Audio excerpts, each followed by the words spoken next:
10 دقائق.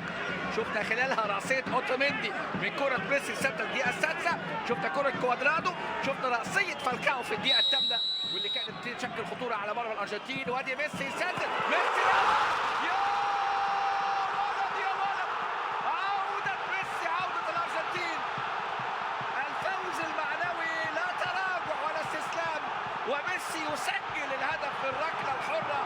يعني تدرس هذه الكرة، ميسي يسجل فيسعد كل عشاق ومحبي التانجو، عشاق ومحبي الألبيو سيليستي. ادي امامنا ميسي هدف الدولي رقم 57، تفوق على باتيستوتا اللي بيملك 54 هدف، الهداف التاريخي امامنا اهو للبارسا، الهداف التاريخي للارجنتين.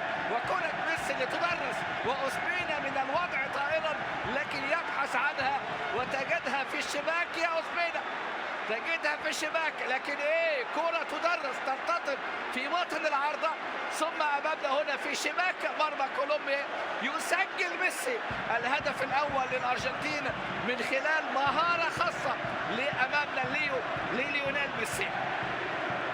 اللي يسجل والارجنتين تتقدم. ضغوطات ميسي على راس اوتوميندي وجت فوق العارضه، ثم كرة ميسي بقى اللي جت بمهارة خاصة من ميسي، سجل هدف التقدم في الدقيقة العاشرة من ركلة حرة مباشرة من على بعد حوالي 25 متر على المرمى. استلام من جانب ميسي، عدى وفات ميسي، بيعدي ويفوت وعدى من باريوس وراسية وهدف وهدف وهدف وهدف وهدف. لوكاس براتو راهن الرجل، فوز على اللاعب لوكاس براتو، لم يخيب ظن مدربه وسجل براتو الهدف الثاني للأرجنتين في مرمى المنتخب الكولومبي. ادي امامنا كوريا وايضا هيجوايين، الكل هنا يشعر بالسعاده لان لوكاس براتو سجل، وباوثا الذي قال لن استقيل حتى لو خسرت المباراه، ولكن اليوم راهن على لوكاس براتو فكان في الموعد. لكن اللمسه ايه والتمريره ايه وميسي وصله ايه وهدف، يا عيني على الهدف.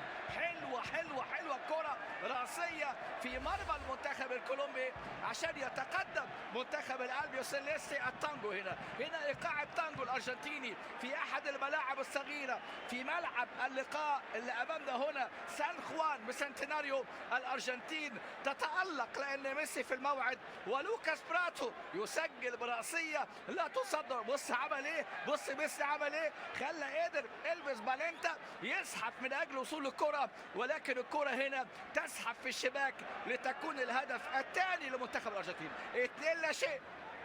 ميسي سجل في بوليفيا في حين هتلعب امام بوليفيا في الجوله القادمه كولومبيا، تكون مباراه ان شاء الله في كولومبيا، وبعدها هتلعب امام الاكوادور. وادي انطلاقه وادي لمسه، يا ولد يا ولد يا ولد يا ولد يا ولد يا ميسي يا ميسي يا ميسي يا ميسي، تستحق العناق، تستحق هذه القبلات.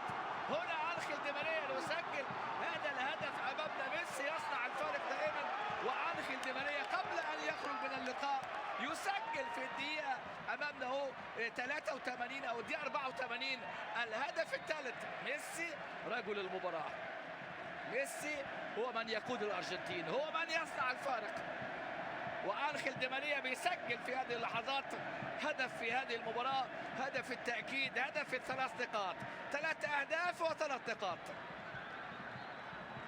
كرة الهدف، شوف هنا، بص الهجمة، بص ميسي يا ولد لإنزو بيريز، شوف الكعب عملها حلوة قوي، هجمة حلوة، بدايتها حلوة، بالبداية الجملة حلوة من جانب النجم الكبير ميسي، وضغط أمامنا جيسون موريو مدافع الإنتر. يعني في خبر كان، وبص يا ولد يا ولد، ثبت أوسبينا وقال لأنخيل دي ماريا حط يا أنخيل، حط يا أنخيل، ودي ماريا على طول حطها بقى، لا تصد ولا ترد، لأن ميسي قام بكل شيء، راوغ وثبت أوسبينا وجعل أنخيل دي ماريا في المواجهة ليسجل أنخيل دي ماريا في هذه اللحظات الهدف اللي امامنا. هو يخرج انخيل دي ماريا، سجل في 82 لقاء، سجل 18 هدف هذا النجم.